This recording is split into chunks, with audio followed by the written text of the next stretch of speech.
Hey, good morning, everybody. Nikki Burnett here, Taste Life Nutrition on Taste Life Radio, KUHS Denver, streaming live. And we're super grateful to have Henry here with us, doing his job back in the back. And so today it's just you and me. Today we just get to talk a little bit about a pretty controversial topic. It's one that's a little bit near and dear to my heart, but you know, it's one of those that a lot of people have a lot of differing opinions on, and it's all based in science. Some of it's old, some of it's new. So that's the stuff we want to talk about. But first, gratitude.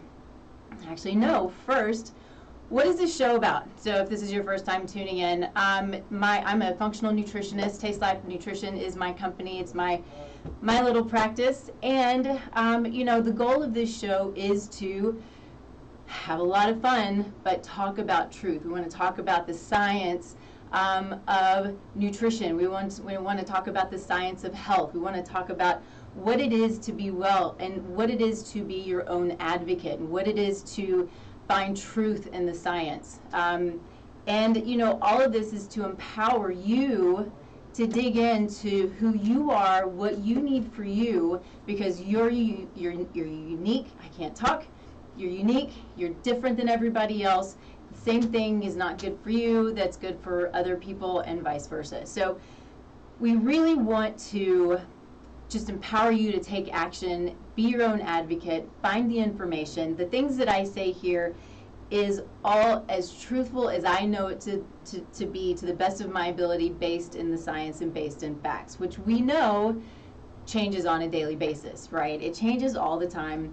And that's what science is about. So I give you the science that I know to be the best science today. I also want to give you what can be both sides of a story when the time is right. So we're going to dig into that, but right now, gratitude. And I think that what I'm really grateful for today is the beauty that this country gives to us in the landscape, right? So what I mean by that is we went to Utah, and you know, went to Zion, you know, National Park, and it was beautiful and it was amazing, and just the country, all of the amazing mountains and cliffs, and I just can't even. If you've not been to Utah, you have to go and just drive through it. So, you know, from here in Denver, it was a 9.5 hour drive.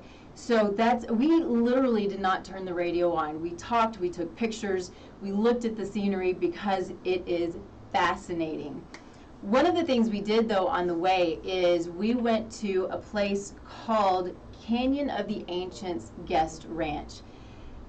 This is the coolest spot, and if you need a place to go, since we're sort of, you know, here in our world and we're not doing a lot of traveling outside of the country, you know, this is an amazing place. The owners are Gary and Ming Adams, and it's phenomenal. It's beautiful. So you have guest homes, and you have all of the animals, you know, longhorns and sheep and chickens, and everything's grass-fed and, you know, well cared for. And it's, I don't remember, several thousand acres. It's gorgeous. So if you want to go somewhere to get away, and, you know, it's going to be warmer there, you know, southwest Colorado, go and check it out. And I brought this because I wanted to show you. So this is a book. It's Spirits of the Stone. We had to get it because it is all of the ancient writings of these ancient people. It's fascinating. And so this is a book that was written by Gary and Ming, and a lot of these ancient, you know, drawings are on their property. They found a whole city on their property that nobody had seen before. So go check it out. It's really amazing. So that's what I'm grateful for. I'm grateful for good people, for the beauty of this country, and, you know, we've got our faults, but the landscape is amazing. Oh, got my earrings there too. These are amazing. So these were made by a Navajo, and you know, the jewelry is beautiful. I could just spend all the time there. So anyway, check it out. That's what I'm grateful for. So what we want to talk about today is, I think, as I said, is near and dear to my heart. So I want to give a little bit of a history. We're going to talk about cholesterol, if you didn't already know that. And there are so many different viewpoints and opinions and research on cholesterol what is good cholesterol? Is cholesterol good? What's bad cholesterol? What is HDL? What is LDL? What does all that mean? Should someone be on statins if they have higher cholesterol? Should they not be on statins? So I want to dig into that, but a little bit of history on why this is near and dear to my heart. So you know a little bit about me. I've been vegetarian. I've been vegan. I think I was vegetarian for about 5 years. I was vegan for about a year. The reason I went vegan, this was before I went to nutrition school. The reason I went vegan was because my dad read this book. Okay. He read this book by Caldwell Esselstyn called Prevent and Reverse Heart Disease. And so I wanted to know what it was like to be a true vegan and if it was a good thing for me. I was experimenting, right? And I still do that. I experiment on myself constantly. So when I decided to go to nutrition school, you know, it was a 2-year program, and the entire time when I first started, you know, it was within the first, I don't know, few months of nutrition school that I realized that because of the data, this is all based on data, that being vegan is not a lifestyle. It might be therapeutic, and well, I say it is therapeutic. It can be a therapeutic diet, but it's not a lifestyle, okay? And so with that said, what I knew was at the end of my coursework that my thesis was going to be based on this book, because I wanted to prove or disprove what the book was about, which is the way he prevents heart disease. And so just a little background, it's been a while since I read the book, but essentially no fat. That's your first problem right there. But no fat. He does use statins, and it was a handful of his patients. I think it was 12 patients that he wrote this book on, so not a large study. He had some good success, right? But you know, there were no nuts and no seeds and no avocados and no real food, and he used statins. And there were people that they were excessively chronic. Like the doctor said, go home, you know, I need, you know, put your things in order because there's nothing else that we can do. And he did bring them back, right?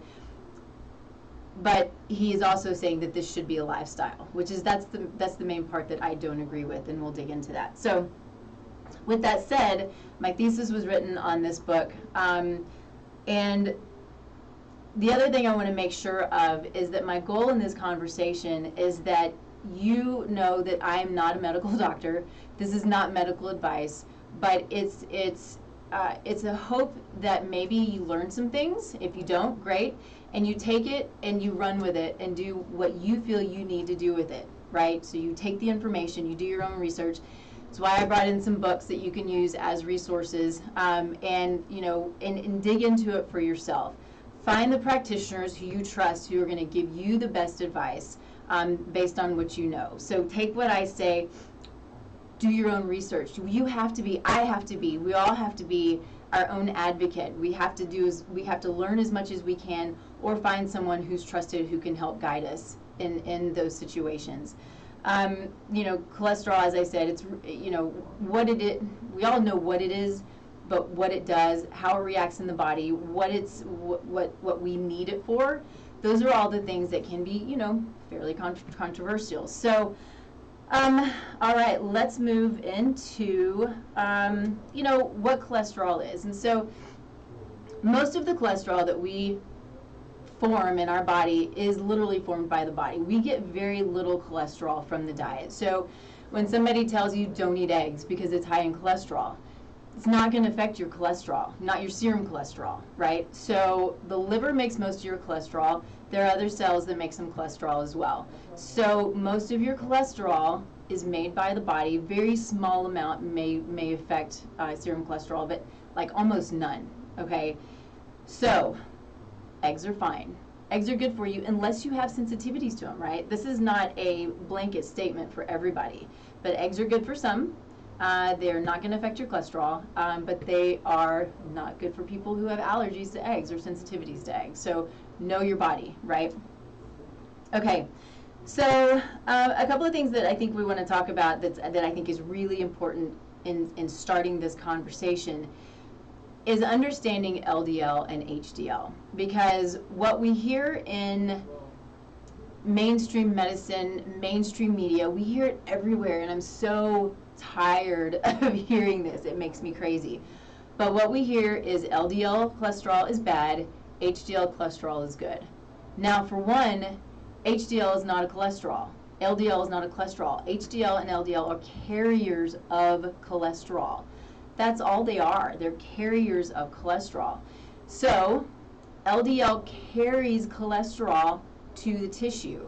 So, cholesterol is utilized by brain tissue for cellular integrity, for making steroid hormones, brain health, all kinds of stuff, right?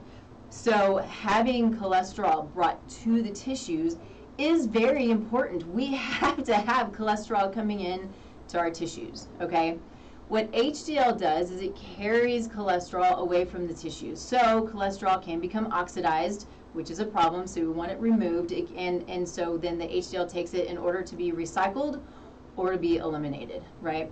So we have to have both of those. And so the reason they say we need more HDL, which is, probably accurate, or it is accurate, is because HDL carries away that oxidized cholesterol.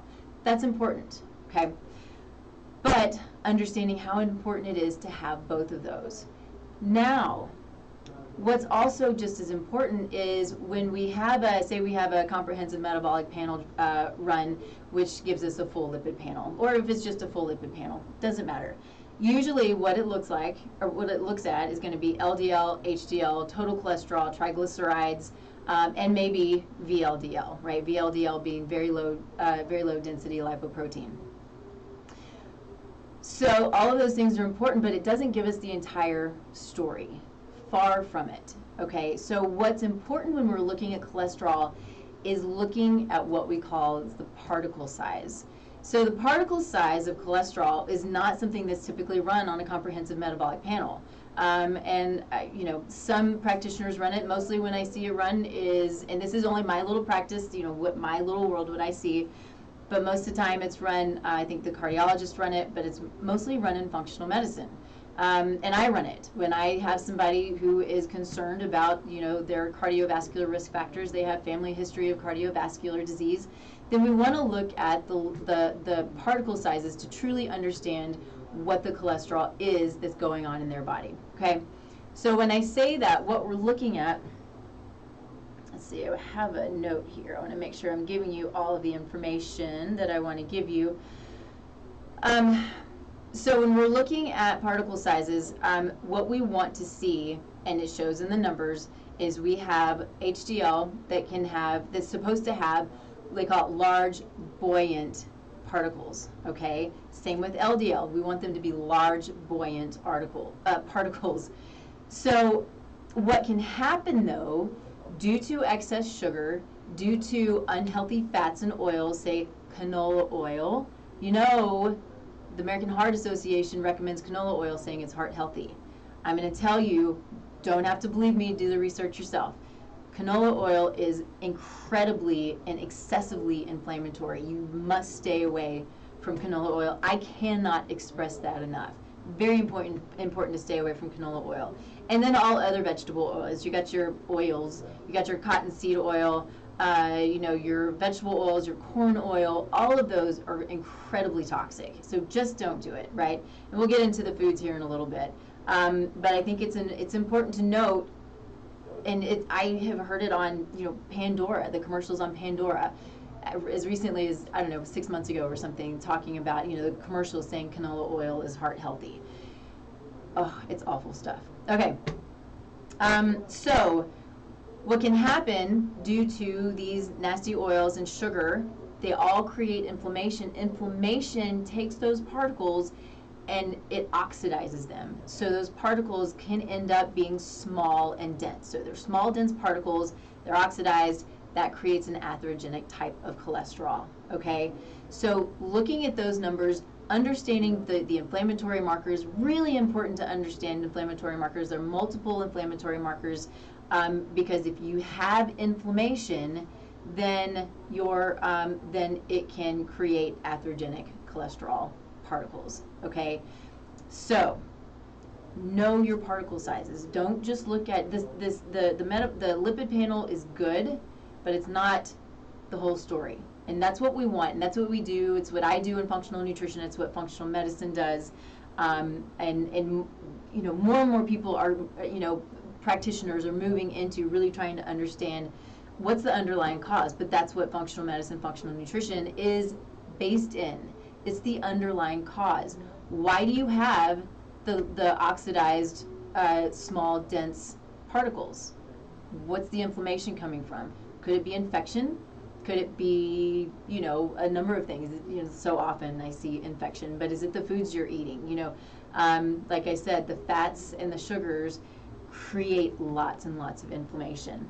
Okay, so let's see. A couple of things I want to make sure that we talk about is how important cholesterol is. It's important for hormone production, digestion, the manufacture of vitamin D, and then your cell membrane. So those are the things that we kind of covered. I just want to make sure that that I'm hitting all points here. Okay, let's see. Moving on. So I think we already hit all of that. We did hit all of that. Okay, let's move on. So let's talk about the role of how cholesterol isn't necessarily indicative of cardiovascular disease. One thing that I think is really important in making a point is half the people who present in the emergency department have normal cholesterol levels. Half, okay, and that's fact. So that should bring questions up just in and of itself, okay. Let's see, one of the things here, so going back to the eggs, when we're talking about how eggs are not an issue, it's been, you know, decades that we've vilified eggs and vilified fat. I mean, decades, right? And it's a huge problem. And I think, and even though, you know, so, you know, kind of going back in history a little bit, you know, I think it was the 50s where, if you want to really understand the history of fat, here's another resource for you. It's the Big Fat Surprise. Nina Teicholz, she was part of, when I did my research on my thesis. The Big Fat Surprise, I'm going to show it to you again, because I'm going to put it up. That's a good one, and gives you a lot of history on how fat was politicized, why we had the low-fat craze.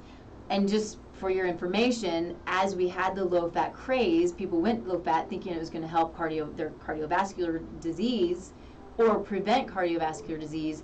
It actually was on the rise. So more and more people are dealing with cardiovascular events, which is, you know, include stroke, and dying from them, right? I mean, it's the low-fat craze, low cholesterol craze is not helping people. Okay, so let's see. My notes here are too small, so this is a problem for me. I need to be able to see. So I think one of the other things that I want to make sure that we hit too is when we talk about saturated fat. Saturated fat is, again, along with all fats, has been terribly, terribly vilified. And if we dig into that just a little bit, we can have saturated fat that's inflammatory. So if we think about, if you go back and listen to any of the shows that I've done, or Facebook Lives, or any of that stuff on meat, so we can have meat that is 100% grass-fed, that is healthy. I'm not going to go into all the details because you can find the information on any of my other shows, but healthy grass-fed meat has saturated fat in it, but it's a healthy fat because the animal has a nice healthy balance of their omega-3 and omega-6 fatty acids. Omega-3 being a precursor to anti-inflammatory parts of the immune system, essentially. Omega-6 being the precursor to the pro-inflammatory part of the immune system. Both needed, both necessary, and we need that balance. And so if we take an animal off of grass and put it onto grain and the foods that are not natural to this animal, it's not what they're supposed to eat. It creates obesity. It also creates more marbling. So that marbling that's going through the muscle that we always talk about is amazing and makes it great food, which is true, fat is yummy. But this is not a healthy fat, and it's not a healthy saturated fat because there's an imbalance of the omega-3 you've got in omega-6. You've got too much omega-6 creating too much inflammation, and so that inflammation literally transfers to us. We get more omega-6, which creates more inflammation. So we have to be aware that, you know, like coconut oil. Coconut oil is high in saturated fat, but it's not. It doesn't mean it's unhealthy. I think for most people, it's very healthy. Genetically, though, some of us may not be able to handle as much saturated fat. So we have to take into consideration genetics, which is why we're unique. We need to know who we are in order to know what's best for us. And so, you know, saturated fat being vilified is it's a problem because it's not a bad thing. One of the most interesting things, and this is what I got out of this book. This book right here is the book. If you take any book to read, this is the book to read. It's easy. Dr. Stephen Sinatra, he's a cardiologist. He's a medical doctor. This book, the Great Cholesterol Myth, is an amazing book. You can see all of my notes here and here. I could read it over and over again. It's just so informative. Gives you so much information. But you know, the studies show, and remember, we always want to get a clear picture or a complete picture. But studies show that saturated fat raises LDL. So everybody freaks out, oh, we can't raise our LDL. But what it actually does is it raises the large buoyant LDLs. It doesn't raise the small, dense, oxidized LDLs. So it's protective. Raising the LDL that's large and buoyant is protective. So when we only hear that saturated fat's bad for us and it increases our LDL, everybody gets afraid. But you always, you know, you hear me say it all the time. The people I bring in always ask why. Always ask why and dig, because not everything's black and white. There's always some gray. There's always more to the story. Okay, so check that out. Okay, so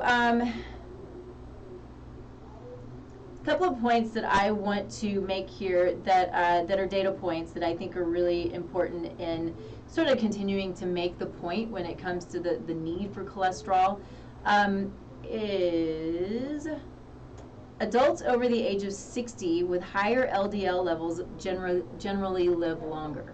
So I'm going to say that again, so because I want you to hear it. Adults over the age of 60 with higher LDL levels generally live longer. Okay. Another point being total cholesterol levels are generally not predictive of the risk of heart disease and may be absent or inverse in many studies. Okay? This is another good one. Few adults who experience familial hypercholesterolemia die prematurely. Okay? So what we need to understand is we genetically may have high cholesterol levels. Doesn't mean it's bad. You still need to know your particle size. You need to understand your health fully and completely. But just because you have high cholesterol in your family and you have high cholesterol now doesn't mean it's bad. Dig in and look. Another thing that I want to make a really big point of is, yes, you may genetically be more susceptible to heart disease, but there's a very small percentage of genetics that actually plays a role. And this is more epigenetics. So we've talked about epigenetics before. We have our genome, so it's our eye color, skin color, those things that don't typically change. Then we have our epigenome, which are locations on top of genes, essentially, right, that have the ability to turn on and off due to lifestyle. Lifestyle is key because that's what makes a difference in all that we do, in our health and in our wellness and in everything. Lifestyle is key. So you may be predisposed genetically or epigenetically. You may have what's called SNPs. SNPs is short for single nucleotide polymorphism. You can kind of think of it as you know, a mutation, although it's not truly accurate, but it's helpful to kind of understand it that way. But you may have SNPs that increase your risk for cardiovascular disease, but what's going to take that risk down is diet, lifestyle, exercise, not too much, not too little, stress reduction, you know, keeping toxins off of your skin and out of your environment. All of those things are key to decreasing and sort of overriding that epigenetic potential. And that's all that it is. It's epigenetic potential. You have the potential, whatever it might be. It might be autoimmune disease. It might be the inability to absorb vitamin D, which I see all the time. All of those things, okay? So you have this epigenetic potential that you have the ability, for the most part, to override due to your lifestyle. This is amazing, really, because what it does is it gives you so much control. It empowers you to take care, it empowers you to learn who you are, but it also puts the accountability on you. You know, you can't blame it on your genetics. You can't blame it on, you know, bad luck or old age or whatever it is. It's up to you to do the things that you need to do to mitigate, you know, some of the steps that you might have, right? Okay, quick break. So I can make sure that I'm hitting everything that I'm supposed to. So first I want to talk about losing my words, the challenge. So the picture that we have up here, and I'm going to tell you, I forgot to update this. We actually moved the date back to October 5th.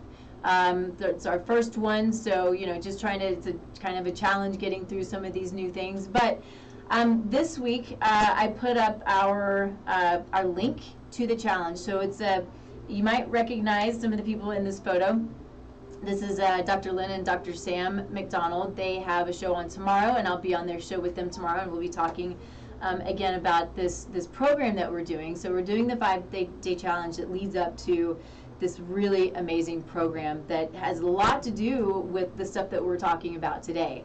But the 5-day challenge itself is just a free sort of a look into what it is that you know, really digging in deep into who you are, right? This isn't something that is a general overall for everybody. It helps you look at you so you can understand what it is that you need. And so starting October 5th, not September 21st, sorry about that, but starting October 5th is when we're going to start this challenge. So you can go to this link, this bit.ly link, and register for that. And, you know, we're going to have, you know, Facebook Lives and questions and answers and all of the fun stuff. So we'd love to have you as a part of that.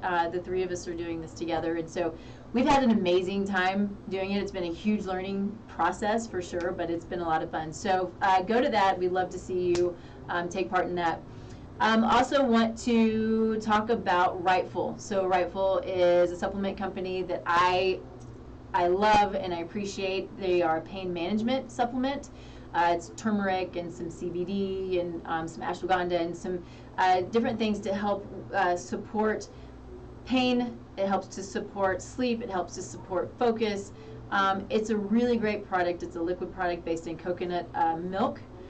Tastes good, and it's a morning and an evening, and it really is, you know, it's one of those things that is so well received and works so well that it's being sold in pain management clinics, which is awesome. I mean, this is where we start to cross over, thankfully, allopathic medicine with, you know, more functional, you know, functional foods is really what this is, and it works beautifully. So you can go to rightful.com and put in the code TLN20, like Taste Life Nutrition, TLN20, and you can get a discount on your first order. So check them out. Okay, let's move on, and I want to talk a little bit about statins. And so this is kind of a hard one because what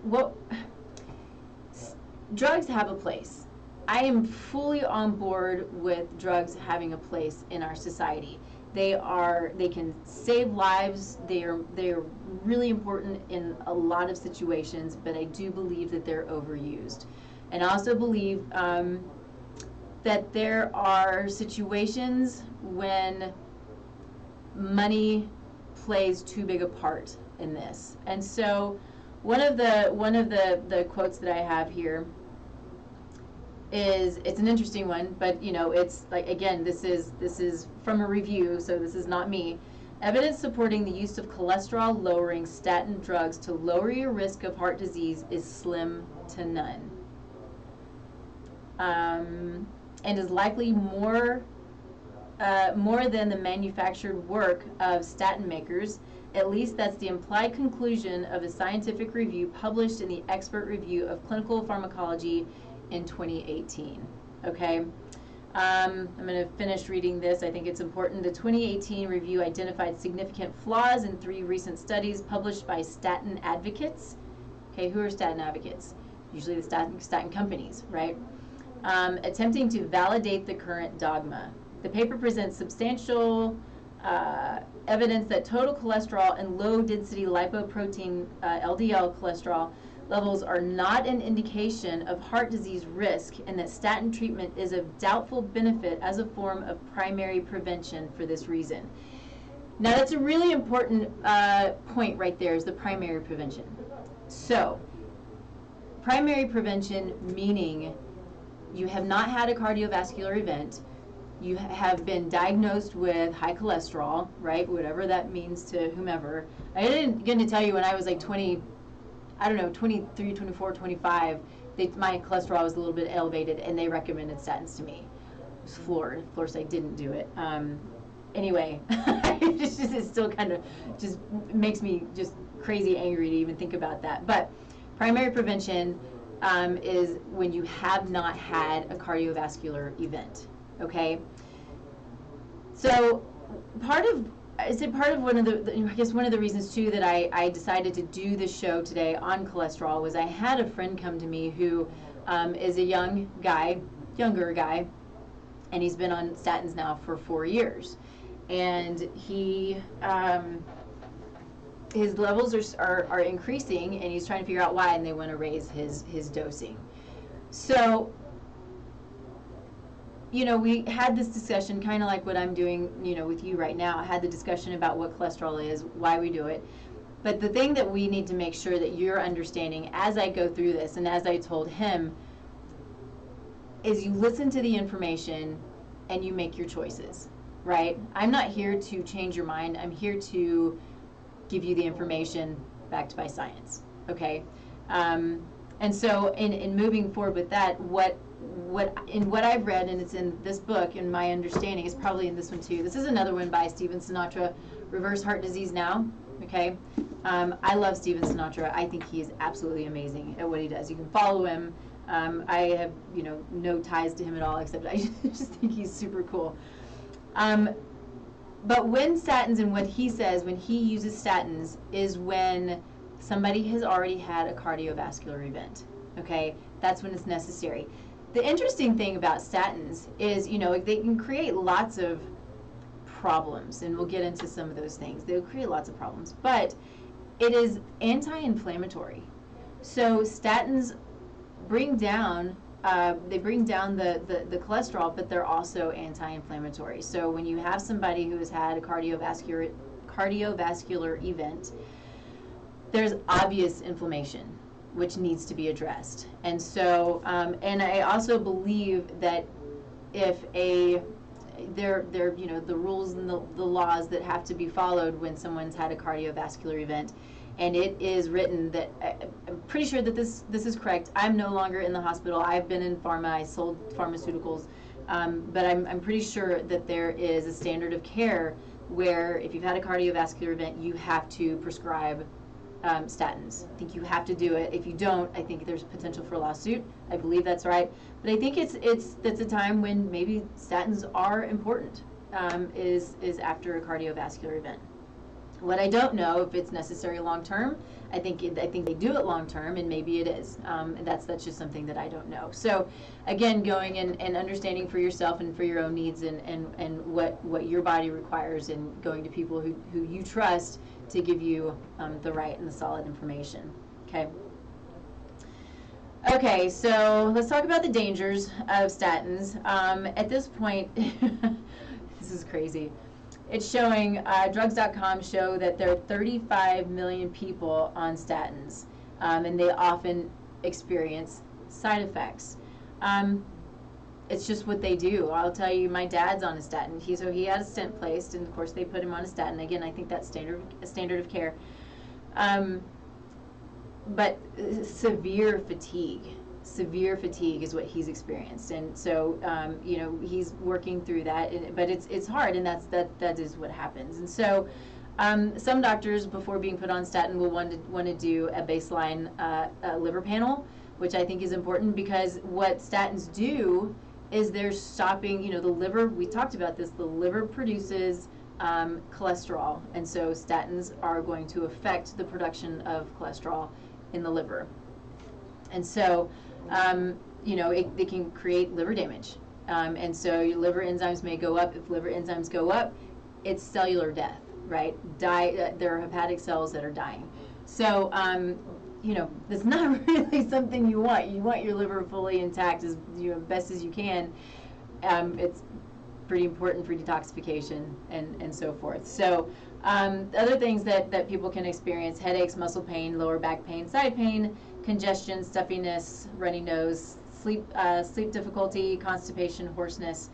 And this is an interesting one. Let's see. There's an April 2018 study found lowering cholesterol levels in men could bring about changes in nerve cell membranes and behavior. That's a big deal. So a couple of things that statins do. So, and this is an important one. So, there is a pathway called the mevalonate pathway, and so it interrupts this pathway. And what this pathway does is it's so here, reading my notes, diverse class of over 30,000 biomolecules. And so in looking at this, it's the production of our steroid hormones. So if you're on a statin, this is why it was so alarming when a young man is put on a statin drug. It interrupts steroid hormone production. These are your sex hormones, right? So what can happen? Your libido can start to shrivel up. Sorry, make myself laugh. Anyway, and so it's also an antioxidant. So cholesterol is 25% of cholesterol is in your brain. So it's an antioxidant. It fights infection. So it's mostly, so it does, I'm sorry, I'm thinking about HDL too, because I really want to dig in a little bit to HDL by itself, but it also, so it's gonna block cholesterol that goes to your brain. It's necessary for transmission of neurotransmitters, and it blocks the production of CoQ10. CoQ10 is the most important antioxidant for your heart. So CoQ10 supports the mitochondria. The mitochondria are our cells that produce ATP, which is energy. So the energy that we need for our biochemical processes, all of them. And so you have more mitochondria in muscles and in organs that are used more regularly, right? So the heart is the organ that is pumping constantly. It is used all the time, so it has the most amount of mitochondria per cell. And if we don't get CoQ10 to these mitochondria, then they're not able to make the energy that they need to make. CoQ10, this is why if you're on a statin and you're not taking CoQ10, it's a huge problem. You must take it. Talk to your doctor, that's totally fine, you should, but understand if you're taking a statin, CoQ10 is an absolute must. You need a good quality. I've got my dad, I think, on 300 milligrams of CoQ10 right now, but it is an absolute must, okay? So let's see, what else? So this is kind of going back to what I said a few minutes ago. Because of this pathway, statins are anti-inflammatory and decrease blood viscosity. This is key too. Studies have shown no benefit of statins in women. In this book, it says statins make women stupid, which just kind of makes me crack up a little bit. But it's true, because the way that it affects us, we're different than men. We just are. And the way that statins affect women is different than the way that it affects men. And we don't do well with statins. Women don't do well with statins. So please get this book. Do your research. Learn about this stuff. It's important stuff. Okay. I'm thinking, so I want to touch on this a little bit. I have a bunch of notes here, but I want to make sure that I'm not running out of time, because I could talk about this stuff forever. But statins can be a big problem with people for people with diabetes. And it's one of those things where you've got a diabetic who has probably, multiple risk factors right there, their risk for cardiovascular disease and events goes up because of diabetes. Statins aren't going to necessarily be the way to go. And so I want to just read a couple of things to you to make sure that we hit on the right things. Sorry, I'm reading my notes here. Okay, the trend for prescribing statin drugs is concerning and is particularly relevant to diabetics whose underlying disease increases their risk of heart disease. So putting a diabetic on statins can increase, so there are general symptoms that it can increase. So it can be sensitivity to sensory stimuli, urinary tract infections, dizziness, things like that. So it can be a lot of GI issues, be metabolic issues, so abnormal liver function tests, hyperglycemia, hepatitis, anorexia, so forth. Musculoskeletal, so joint pain, swelling, myalgia, elevated creatine, phosphokinase, things like that. So cardiovascular, death in up to 10% of patients contributes to heart disease. Okay, so statins not necessarily the way to go for diabetics. This is a lifestyle condition, okay? So and this is type 2. This is adult onset, which is now also child onset. But again, I'm telling you the information. Look it up for yourself, okay? All right, so one of the things here that I think is, and we kind of hit this already, but it's, it's this overprescription of statins. Statins have their place. Absolutely have their place. But what we need to understand is before we go and put somebody on a statin as primary prevention, somebody just with high cholesterol and no cardiovascular event, it's lifestyle modification, it's diet, it's understanding the good healthy fats to eat, limiting or eliminating sugar and carbohydrates, your breads and your pastas and things like that. And that's why we have people like me, people who are in functional medicine, who understand that lifestyle plays a huge role in this process. Okay. So we talked a little bit about saturated fat. I think we sort of jumped the gun on that a little bit, which is totally fine. I think we had its place, but understanding that saturated fat is not the demon here in this at all. And so what this research is showing is deficiencies and excesses of certain micronutrients like folate, vitamin E, zinc, which may result in an ineffective or excessive inflammatory response. So if we're nutrient deficient, that can be a huge problem for us. So almost every client that I see is deficient in vitamin D, and vitamin D plays a huge role in everything that we do. It is considered a hormone at this point because it's so important in all of the things that we do. So know your D levels. I always check D levels before I supplement with D. If you have, for normal people, you know what I mean, but without autoimmune conditions, you want to look at being right around 70 or 80. That would be your number. And so when you look at your number, and if it's below 70, below 60, you need to supplement. You need to understand, is it genetics that's creating this problem, right? Are you not able to hold on to your vitamin D because of your genetics? If you have an autoimmune condition, then you need to be right around 100. So you need that vitamin D support. And that's another point that I want to make. I don't know if it's later in my notes here, but it doesn't matter. So we're talking about HDL and the importance of HDL. HDL plays a huge role in the immune system. So if HDL is too low, then it's not doing its job of removing excess oxidized cholesterol. If it's too high, like over 80, so know this, because this is not a situation where the higher the better.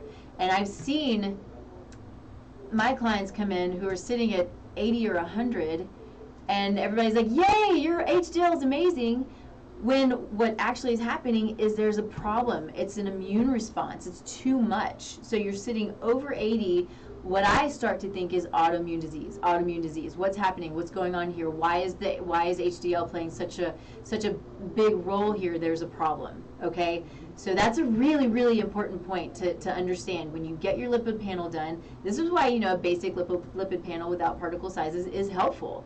I can start to look at, okay, I'm seeing HDL at 100, then I need to start looking at other places. What's happening? What's going on here? Okay? That's that detective work and understanding the underlying processes and conditions that the body might be dealing with. So making sure that you are eating, the good healthy foods, lots of vegetables, no matter who you are, no matter your genotype, lots of vegetables is very, very important. Making sure that you're getting the supplements that you need. Testing, this is why we test, so we know how your body's functioning, why it's functioning as it is, okay? Let's see, so this is interesting. The title here is High Cholesterol Could Lead to a Longer Life. Go figure. It's not what we're told, right? So a couple other things I want to read to you. According to a Japanese study published in the Annals of Nutrition and Metabolism, older people with high LDL cholesterol generally live just as long as and maybe outlive people with low LDL. Very important, okay?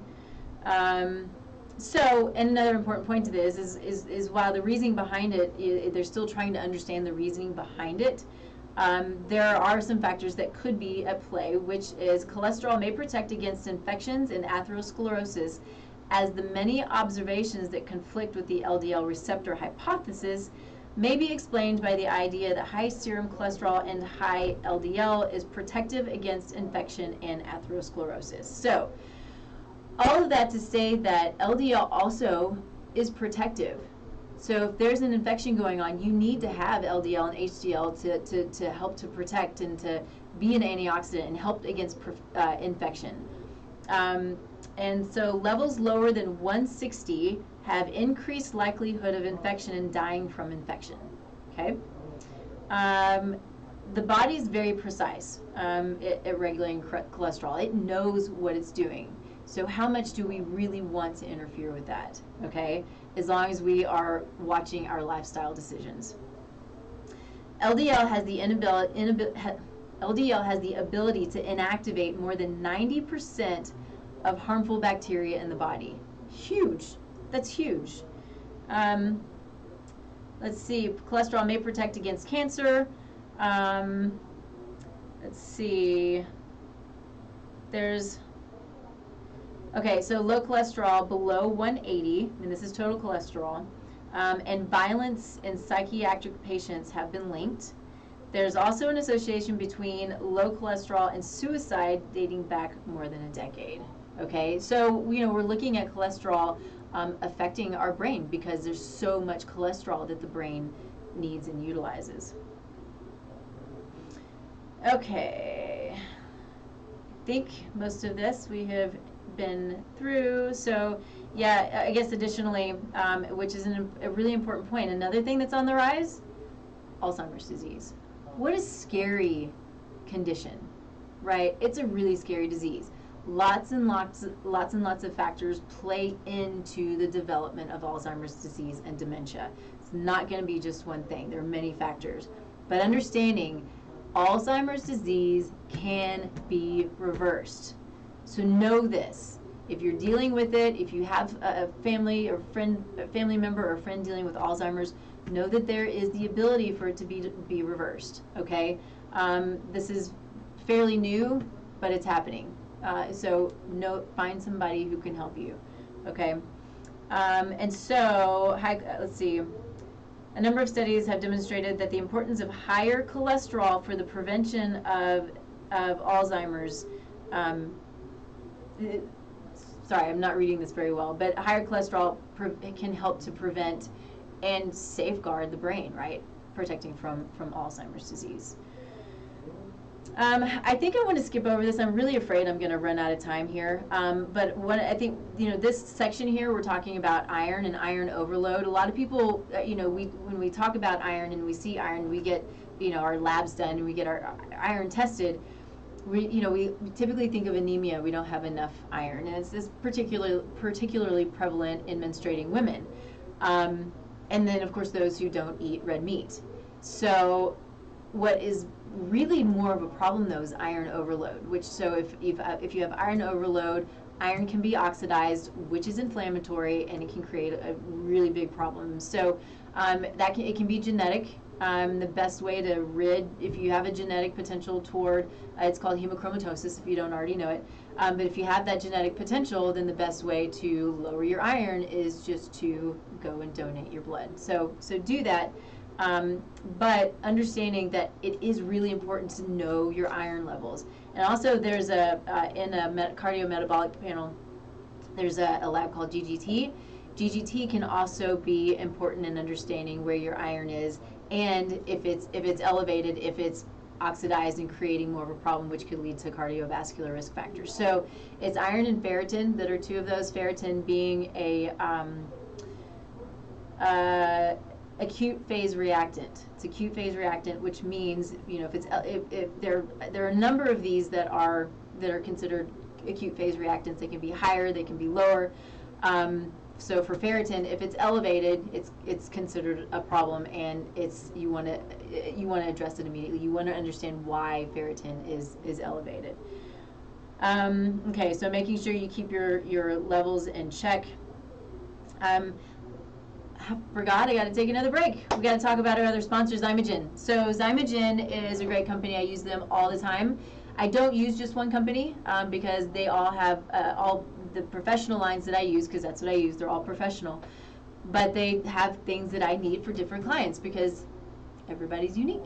We're all different, and so I go in and I pick and choose what I need. But Zymogen being one of those who they're amazing at what they do, because they won't put out products that aren't backed by science, that they haven't studied, and that has and if it, you know, comes off the line and there's anything wrong with it, they won't put it out there. And there it is, Zymogen. Thanks, Henry. So it is a amazing company. You cannot find them on Amazon and eBay.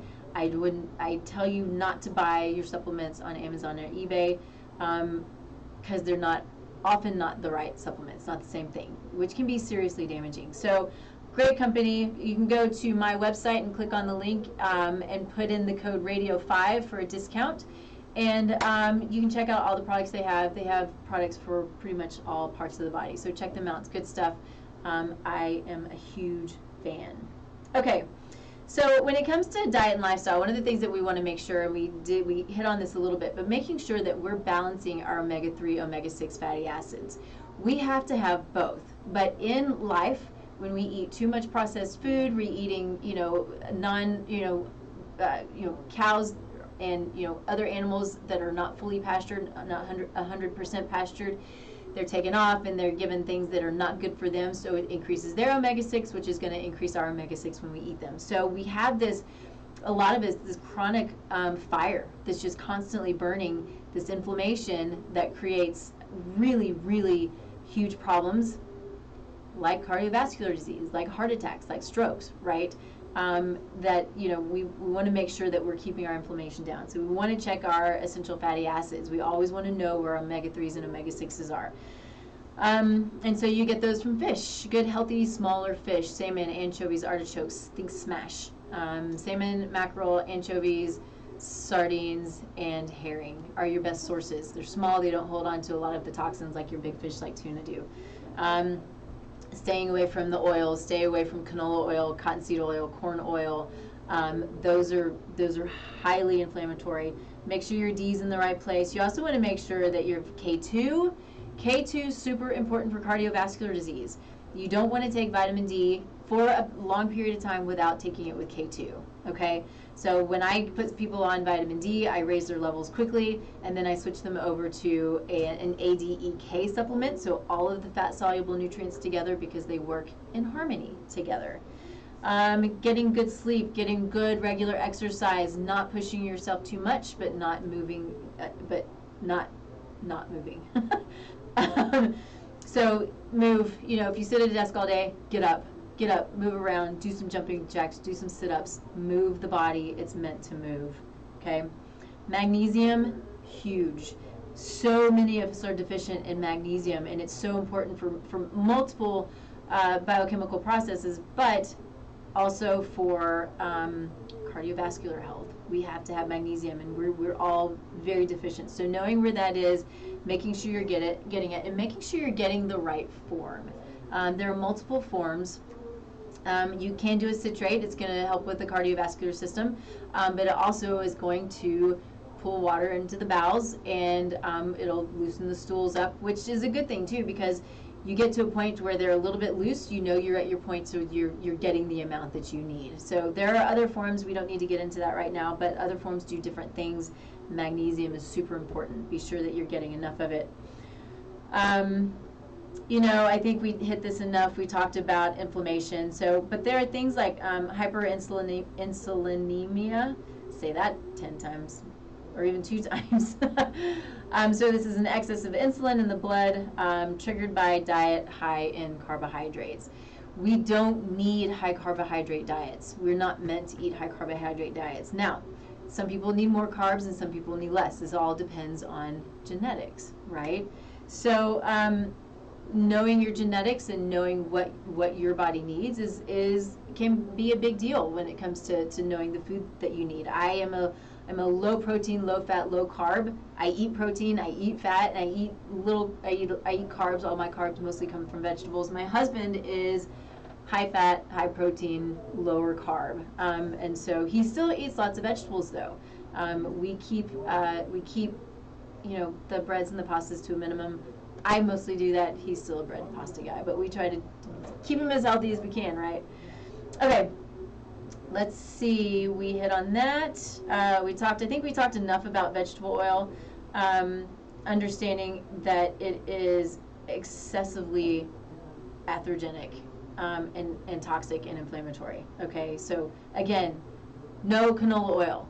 Please, no canola oil. If you have it in your house, throw it away. Don't use it up, just throw it away. Okay, very, very important to know. So, we're kind of at the end of our time. I want to reiterate that this is purely maybe to give you more questions to get answered, right? It's for your knowledge, it's for your information. You make your decisions, you be your own advocate. Read the books. Get this book, The Great Cholesterol Myth. It's an awesome, awesome book, okay? It's up to us to do the best we can for our bodies, and when we do the best we can for our bodies, it moves on to our families and onto our communities.